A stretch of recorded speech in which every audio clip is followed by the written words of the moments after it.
ए तवज्जो तक जा इमामुल अंबिया मोहम्मद मुस्तफा सल्लल्लाहु अलैहि वसल्लम जो बाबो इब्राहिम पैगंबर जे खानदान में हुजूर करीम सल्लल्लाहु अलैहि वसल्लम ने नानक वारो शुदरो इब्राहिम नबी सा मिलंदो दादंग वारो शुदरो इब्राहिम पैगंबर सा मिलंदो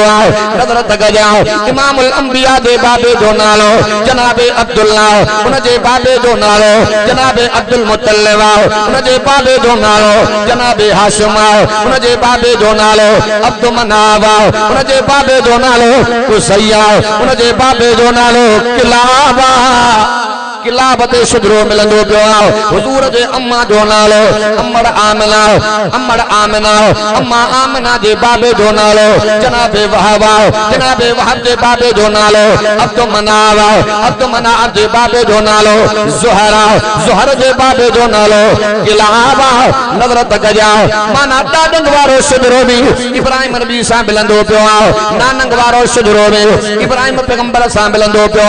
अल्लाह तबारक व तआला इब्राहिम पैगंबर जो इन अर्ज के कबूल फरमायो वो मां हिय भी चोंदो अल्लाह तबारक व तआला हुजूर के अबो अता फरमायो चूंडे अता फरमायो अम्मा अता फरमायो चूंडे अता फरमायो मक्को अता फरमायो चूंडे अता फरमायो हजरत जनाब अब्दुल्ला